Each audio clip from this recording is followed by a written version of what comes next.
Hi, and welcome back to Hot Off the Press. I'm your host, Jim Nettles, and tonight we're here to dive in and add a lot to those to-be-read piles. And so let's see who is bringing in some stuff to add to that stack. So, Andy, you are up first. I'm Andy Gallo. I write paranormal romance, gay paranormal romance. I also write LGBT fantasy. What else do you want to know today? We'll start with there. Amy, how about you? Amy Lane. I write LGBTQ everything, mostly romance. Like I said, there's got to be guys kissing. There's got to be guys kissing.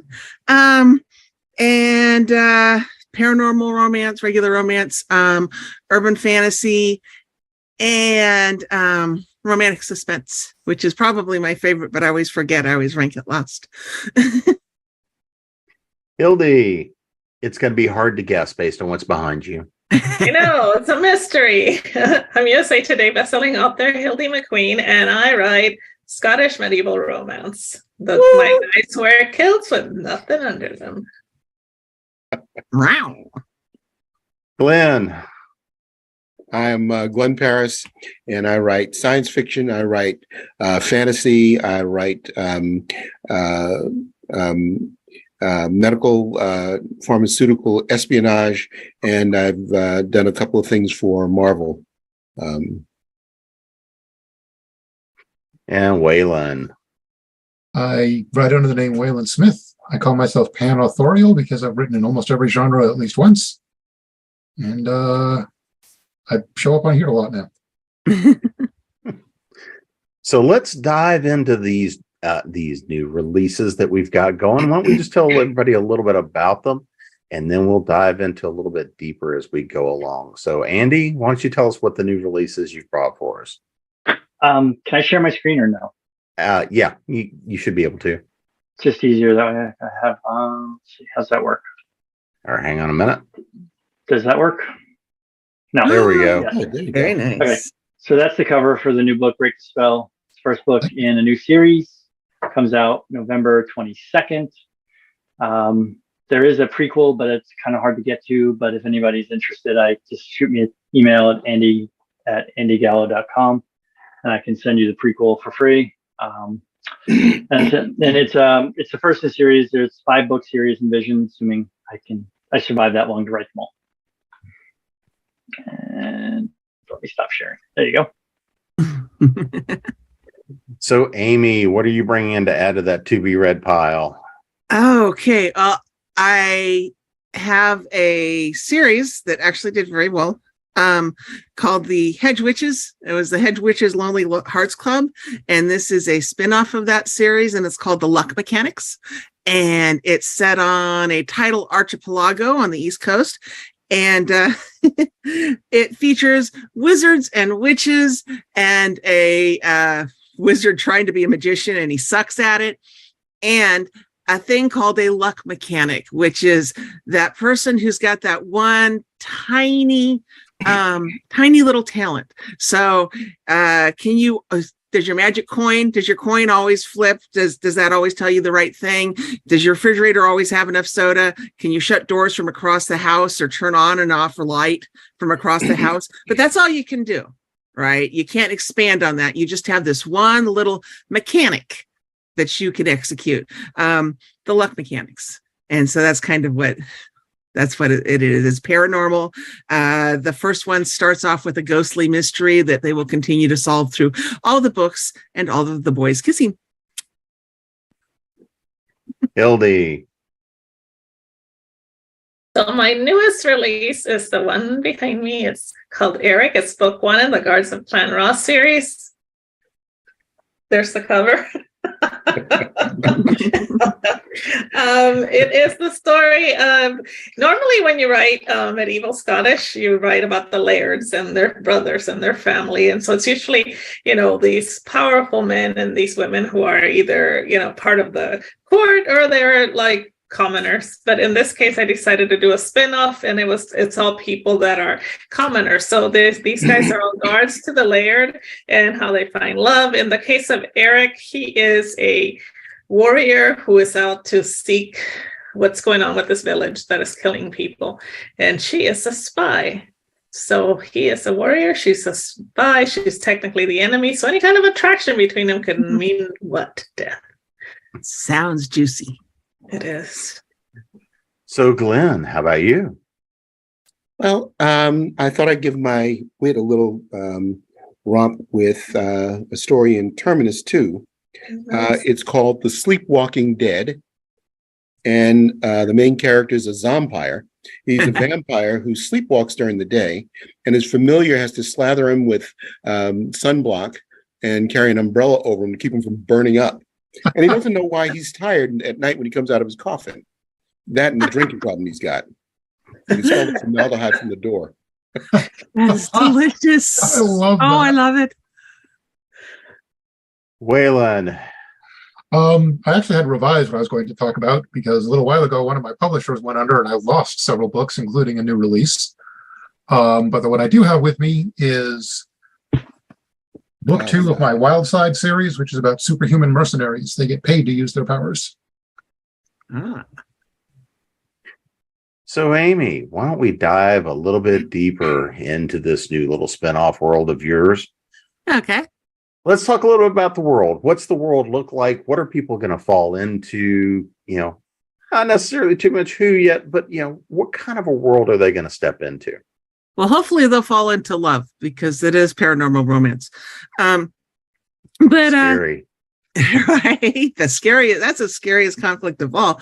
No, first of all, there's an overbearing father who is after one of our main characters in the first book, and he escapes his father. He does a wizarding act that he's not supposed to and saves his sister from actually having to live at this big wizard's compound because they both hate it there. And then he arrives at Spinner's Drift, and a bunch of people recognize that the Drift seems to shelter people who are running from things, including his love interest who's running from the mob. And the island seems to shelter them. He discovers that there is a trap of lost souls. And he's like, well, we have to save them. And the question becomes, but is the thing that's holding the lost souls in place, is that the same thing that's keeping people from knowing we're here? If you've got wizards and witches, everybody's got a divining rod. What's to keep, if the island and the tidal archipelago is protecting people, if they save all the ghosts and lay them all to rest, what's to say it stop someone from throwing the bones or wiggling their nose or tossing their cat in the air and seeing which way he lands and figuring out where they are, because they are all trying really, really hard not to be noticed. So that is a moral conundrum. Do I help the people, these long dead people who have been suffering for a long time, or do I stay alive? Because his love interest, Lucky, he had the misfortune to be born. His grandma died. She lived in the house that was prime. All the gangs in the neighborhood wanted it, and Lucky was caught in the middle. So Lucky just wants a place to live. Why does he want to save all the ghosts if it's going to cost him his place to live? Hildie, how about you? Let's find out a little bit more about this spy and warrior world. The warrior world where we find ourselves in, as soon as we open the book, is in this uncharted territory, pretty much for the clan.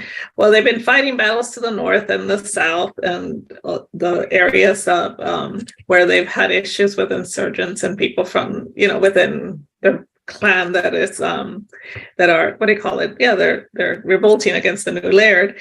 They pretty much haven't had a chance to deal with the southeastern portion of the isle. And there's this village in the corner portion that, under a treaty they've had for hundreds of years, has been left alone, and they're independent of the clan.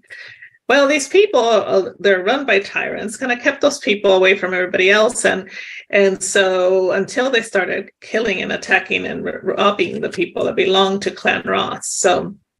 So that's why Eric is sent down there with his warriors and archers to take care of this issue. But at the same time, they can't declare war or fight against the village because of that treaty. So the heroine is a foundling who was kind of picked up and raised by this older woman, her and her little brother, and she is pretty much scraping by to survive. And one of the ways that she survives is, she is very crafty and figures out that she has the secret way to get over and spy on the camp of these warriors. And then she can give little pieces of information to the village council in exchange for coin. And that is until they decide, well, we could probably use her in more devious ways. So they want her, of course, to lure the leader of the warriors to them so they can kill him, so he could stop messing around with and stopping them from stealing and pillaging and doing all the stuff that they normally do. So that is the world you go into. It's the Isle of Uist, which is in the Outer Hebrides off of Scotland. So it's a pretty desolate, and now there's no trees there, but there used to be a lot of trees there. And it's very desolate and separate from the mainland of Scotland. So it's pretty wild, ungoverned. The lairds do their best in this territory. That's what happens when you turn loose a bunch of Rosses. I know. Glenn, so let's find out a little bit more about this and the anthology overall that you're in. Sure. So this was an anthology put together by Milton Davis, MV Me, and it's called Terminus 2, Black Fantastic Tales from the ATL. So we've got about 12 other authors who've written in this, and a lot of them are the usual suspects: Milton and John Darr and L.M. Davis. We had Kyoko M., Alan Jones, Violet Meyer, who's a terrific writer, by the way. If you ever get a chance to read some of her stuff, very clever. So it was a lot of fun to get together with the bunch and come up with some crazy Atlanta stories. So how did you come up with the idea of your sleepwalking vampire? I always thought it was interesting, how they sleep during the day. And, people always ask, where do I find the time to write? I run a medical practice during the day, and, it's very time consuming, so how do you have time to write? Well, I had insomnia for a while, and I would sneak out of the bedroom and go down to my office, and I'd write. And I'd say, what if a vampire did this during the day and didn't know that he was sleepwalking? There's a problem that people sometimes have with traumatic amnesia. There's something that they just can't face, and no matter how you try to draw them in, they just keep evading facing a problem that they've got. So I said, well, what if a vampire did that? And what if he had a familiar who had some psychological training and was trying to help him sort out his problems and come to I'm just silencing my phone here, and figured out how to protect him during the day, but get him to face what it was that he was trying to avoid. And I had a lot of fun doing that. So Wayland, why don't we dive a little bit deeper into your universe of superheroes? The world that Wildside is in has actually been going through different iterations since probably 1988. That world has had 5 different role-playing campaigns in it and 2 different novel series, and I don't know how many short stories that have all spun out of it from me and a few other people. The Wildside team, the Superhuman Mercenaries, I just sort of thought there should be a third factor. I mean, you always hear about the heroes that are trying to save the world and the villains that are trying to take it over, but you got to figure if people were getting powers all over the place, some of them will be getting paid to use them.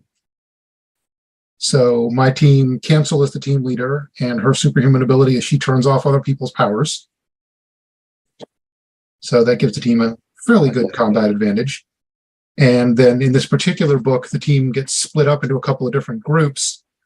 About half the team gets sent down to South America. They are going to protect some archaeological ruins that have to do with the Moche people. I read about them in a different book at one point, and they're a really interesting South American culture that pretty much disappeared, that people don't know a lot about.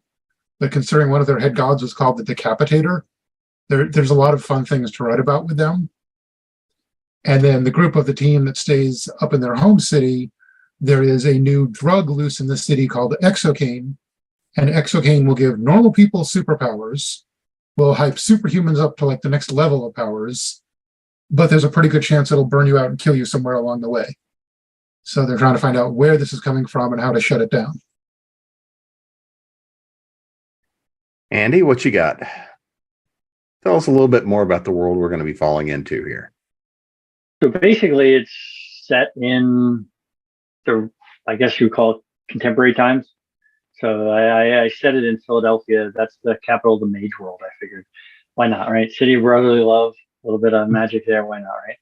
And who knew the Phillies were going to make it into the World Series? So it kind of worked out. I mean, that in and of itself is sort of magical. I'm from Atlanta. You broke my heart. Glenn, you guys had your day last year, so come on, give us a break. And I grew up in Philly. I don't live there anymore. I live in DC. So I'm in Natsville, and that's crazy. But anyway, so the story is basically it's set in like modern times, so to say. And like 1,200 years ago, there was a big war between like the demon realm and the human realm, and all the shifters and wizards and other beings in the world. And somebody comes up with a way to separate the two worlds, and that is now failing. And so they've got to redo it. And so we need to recreate what they did 1,200 years ago. And what that means is they need to come up with a bunch of guardians, so to speak, for the different points of the spell to hold the barrier in place. And so the first book is going to meet the first of the 5 guardians, so to speak. And his name is Bartholomew. And Bartholomew is probably the greatest wizard of his age. And he's a teacher. And he falls in love with somebody who tries to kill him. And then at the university, and he tries to raise a demon to kill him. And so that sort of sets him on a pretty good, I'm kind of swearing off men kind of thing, until he meets the replacement, who he actually is fated to be mates with. And he's also got the ability to see the future, and he sees his new love interest being killed. So the whole book basically revolves around him trying to prevent the demons from coming into the world and not get his lover killed. And so he's about, so that's the whole crux of the story. And so we set out to see all the different beings, and I set the stage for the next 4 books. So Hildie, who do we get to meet? Who are we really getting to hang out with in the new series here? When in my first series, which was Clan Ross of the Hebrides, which this one is a spinoff of, these warriors were part of the stories, but they were pretty much in the background. So my readers have already, those that read that series, have gotten to meet them, and they had some scenes where they helped and did things, but really they never really got their own big scenes. This guy Eric is a swordsman, and then you get to meet him. You get to meet his 2 comrades in arms, which are Torak and Struan. And Torak is also a swordsman, and then Struan is an archer. And you get to know them. You get to see how they've become kind of like a brotherhood family of sorts, because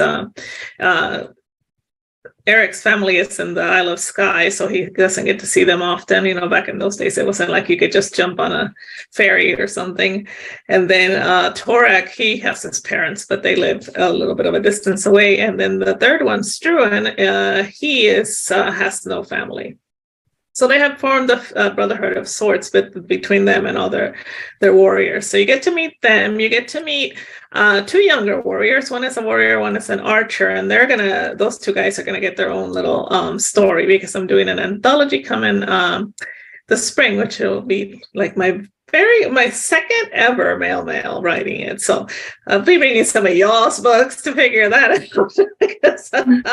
I was going to say, I saw that story coming up, and yay for going there. Yeah. So one of the guys already has an inkling about that archer and the warrior, because they act right now like they can't stand each other. Really, there's a lot of hurt feelings there. But I'm really excited about writing the stories of these guys that are, they really follow orders, but at the same time, you get to see that they have lives of their own.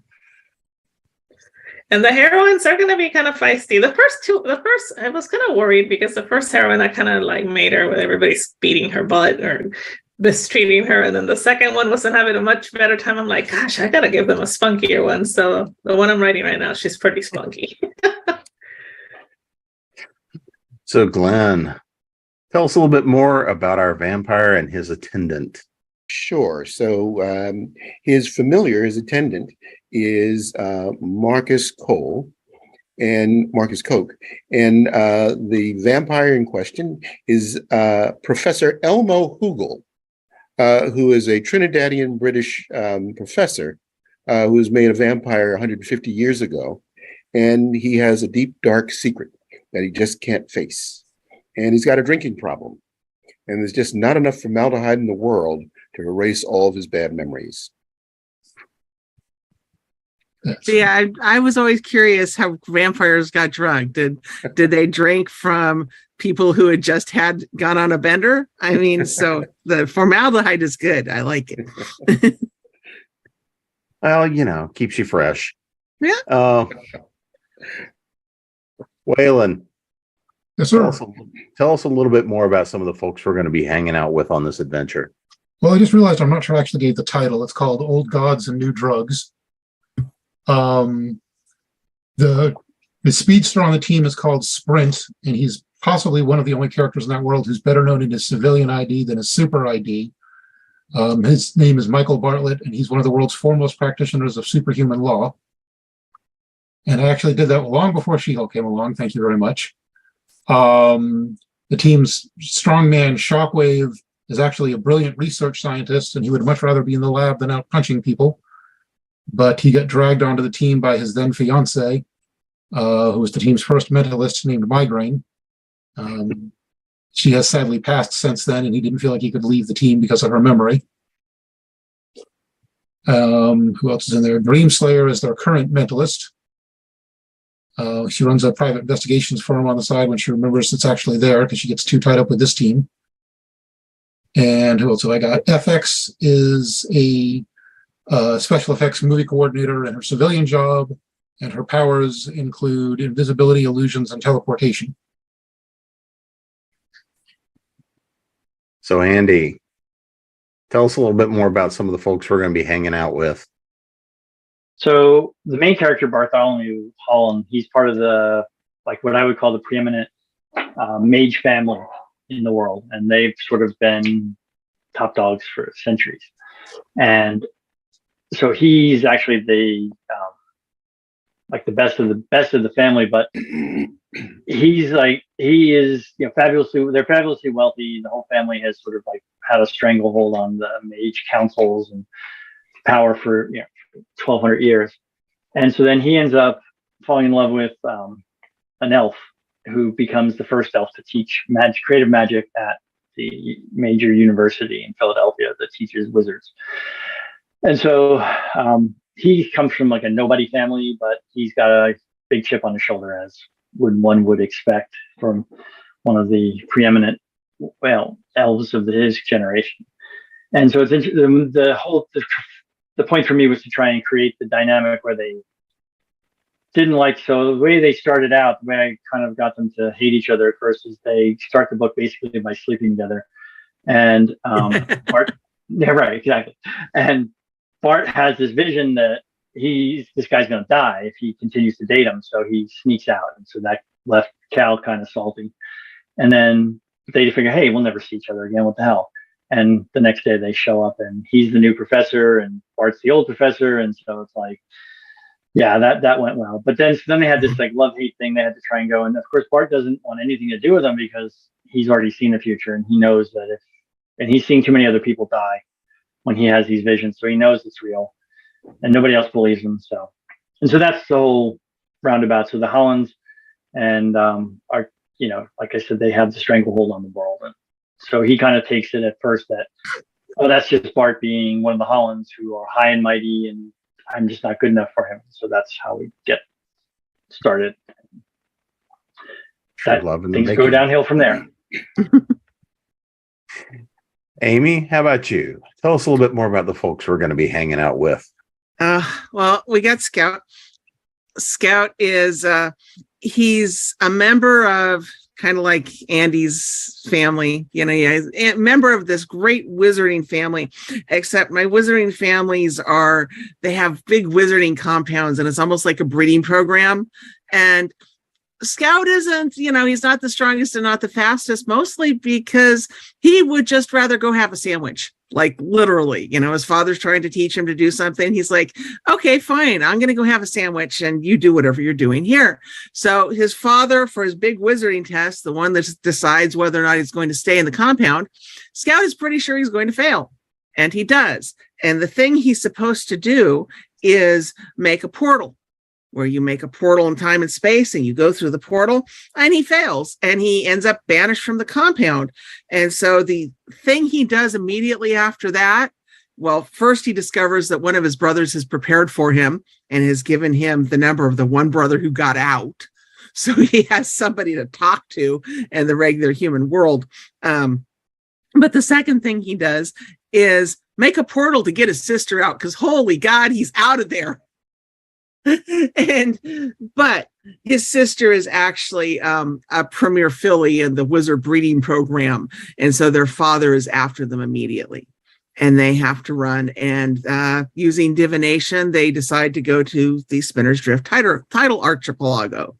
He becomes they find a couple of hedge witches who go, these wizards usually hate us. These two kids seem just lost, and they kind of adopt them and they give them jobs. And one of the jobs is as a stage magician. So Scout is a powerful enough magician to create a portal in time and space, or a power enough wizard, but he cannot do that stacky thingy that magicians are supposed to do, because there's a ferocious wind coming off the ocean, and that is really hard. And when he tries to float a table, right, with the little thing where you've got the umbrella frame, and he goes like this, and that doesn't work. So he uses actual magic, and then his sister messes with him. Almost dropped my F-bomb. Okay, his sister messes with him, and they play tug of war with this table over the head of the crowd. And I had a blast writing those scenes. What do you do as a crappy stage magician when you are actually a wizard? How do you fix that situation? And when they get to the island, he meets Scout. Scout is running from Irish mobsters. Or not Scout, I'm sorry, Lucky. He meets Lucky. And Scout looks at him, and there was an instant attraction. And Lucky goes, oh, hell no. And in spite of the fact that they're the only two guys their age, really, in that locale, not to mention that they are both gay, okay, and very much aware of it. Lucky doesn't talk to Scout for a good 2 months. He's just like, no, I've lost too many people. My world is too scary.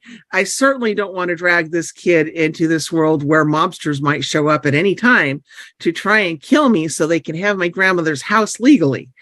Because his grandmother's house was in prime gang population, gang central in Philadelphia, Andy. City of brotherly love. Gotta be Northeast Philly. Yeah, gotta be Northeast Philly. So when they finally do connect, they go to Lucky's private place. And Lucky has escaped the mob by using a magic coin. That is his mechanic. He flips the magic coin, and whatever the coin tells him to do, that is what he does. And the coin has saved him from mobsters, has let him do a little bit of pocket picking so he can get away, because he literally walked out. He heard the mobsters planning to execute everybody in the house and walked away. And they've been chasing him ever since. So he uses his coin to help him make his decisions. He's there. He's got his coin. He's in this very private place, and he and Scout touch. And the magic of their shaking hands allows them both to see all of the ghosts that haunt this private place. And that becomes their quest. So one of the fun things, one of the best parts about being a writer is all the kinds of rabbit holes you fall down. All the research you're doing, all the sorts of stuff you discover. So Glenn, whether it was something in the research for the story, something about the process, something with doing the anthology. What's the one thing you learned out of the process this time? I learned about the Duke of Cleveland, who lived in Shropshire, England, and I learned a little bit more about Atlanta's own Oglethorpe College, where he teaches literature at night school. And I just wanted to find a story. I have a list of character names, and the name Elmo Hoogle just sounded like so much fun to play with. And this goofy Zompire guy just fit the build so perfectly. I just had a blast, using him for all kinds of stuff in this story. Wayland, how about you? What's the thing that you learned, discovered as we were going through working on this one? Well, like I said, part of the book is in South America with the ruins of one of the Mulchi cultures. I may be mispronouncing that, but I believe that's correct. And I didn't know very much about them. And as I did what research I could, I found out that most people don't know very much about them. It's an entire culture that came and went and left very little behind. But there are some very interesting stories about some of their gods and rituals. And I played with that and expanded on some of it a little to work into what I was doing in the book. I read a lot of different things, and some of the old archaeology stuff I find to be really fascinating. So I thought that was a really interesting area to explore. How about you, Andy? What's the thing you learned or discovered on this one? So, like some wizards use staffs, some, the wizards in Harry Potter use wands. I had our wizards all use stones, like gemstones. And so what I had to do was, everybody can't have an emerald, everybody can't have a sapphire, nobody has a diamond. And so I was trying to research all the different kinds of semi-precious stones and what colors they were, so that each of them could have, or not each, I mean, obviously everybody, there are not 12 million different kinds of gemstones, but certain, each one has its own sort of unique color. And so like Bart's is a purple tourmaline. And so it's sort of like a quartz, but it's a deep purple. And because his family's so wealthy, his is like probably one of the biggest, best stones that there are, and everybody's sort of like impressed with it. So it was interesting to see all the different kinds of gems that are out there that are precious, semi-precious, some are quartz, and what they're made of. Because obviously you can't have I guess you could do whatever I want. It's my world, right? But I was trying to keep it sort of, so that the stones themselves would be like jewels as opposed to just a rock or something that might fall apart. Like some kind of quartz is not very strong. It's going to fall apart on you. So I had to do some research on what gems not to use, ones they could, what colors were appropriate. So if I wanted a blue one, I didn't always want to go to a sapphire. If I wanted purple, what could I use? Things like that. So that's where I kind of went, and I kind of did a research on that for the rest of the book, so everybody has their own kind of unique stone. Amy, how about you? What'd you learn on this trip? Well, I learned a little bit about part of the country I'm not familiar with. I placed this in the southeast states off the coast because there are tidal archipelagos there. And if you look at a map, you see lots of them. And yes, they are gradually getting underwater, which is terrifying. But I placed this one out a little, so you need a ferry at the least to get inland. And I was like, well, where am I going to put this? Well, and I start looking at a map, and I'm like, how about on how about like the border of the Carolinas? And then and of course, now all of my carefully gleaned geographical knowledge and topographical knowledge has just gone. And Andy will tell you that I got lost in the same motel for like 4 years. And that doesn't translate very well when I'm trying to look at a map and write a thing. So if I say something just blatantly out there, I forgot what the actual thing was and made it up. And I didn't even know I was doing it. And it happens, especially when I'm talking about places. So I looked into Charlotte, North Carolina, I think. Yes, right. And well, that's where I'm at. So hopefully, Yay! Wait. If it's a tidal archipelago, I hope it's not in Charlotte. I was going to say I could see that maybe out in Lake Norman there somewhere, but as far as I know, we don't have a. You don't have a coast? Okay. The coast is a couple hours, but it'll be fine. All right. Anyway, I was looking up some coastal cities, is what it was. And Charleston? That's it. Thank you. Okay. Charleston, South Carolina. Thank you. Fantastic. See, I told you I would forget about it and I would make it up. And I did. You're welcome. But I got to look up some of the history there, and I'm always, I always want to travel. I never know where.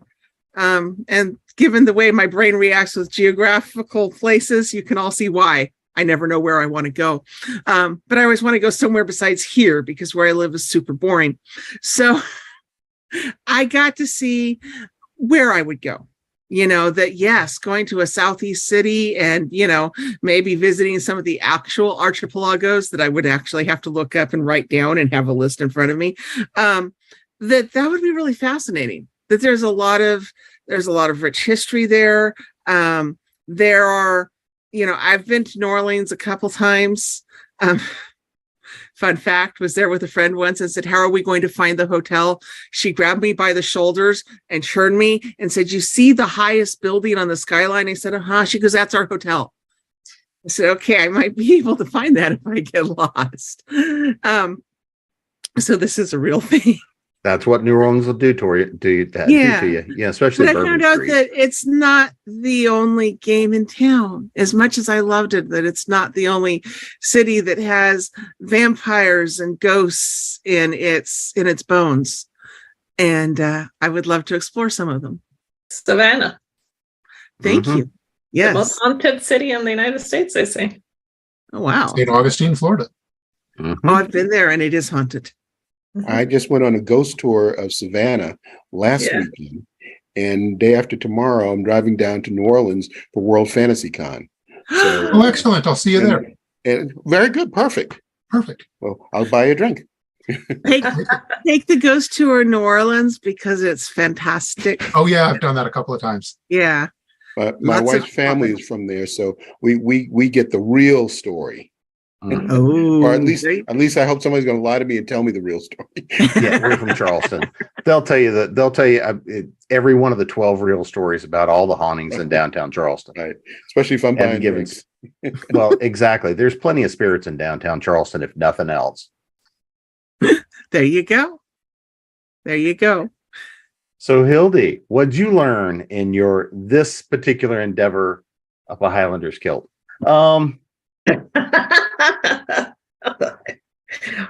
Well, I went down the very interesting and exciting path of laundry. It's funny because when you research some things, you don't think about it. It's like, oh, she's washing the clothes, or he's, lighting candles. And I'm thinking, wow, if I were to go back in medieval times, would I even survive? Because I don't know how to do any. I mean, do most of us know how to make? How would we make soap for a candle? I don't know.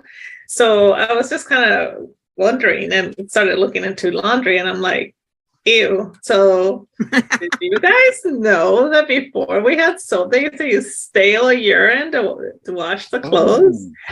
Put it from the chamber pot, they let it get really stale, and then they would boil the water, add the stale urine, and add the clothes because of the ammonia, I guess, that's in it would disinfect. Well, they didn't know about disinfection, but I guess it cleaned the clothes. I don't know. I found that really weird. But you just find out these strange facts, and it's almost like, did they really do that? And how? I mean, who sat there and said, let's just pee in the clothes? If you want real fun, go figure out how leather was tanned for thousands of years. Oh, I know that one. You really? Is it like that too? Well, yeah.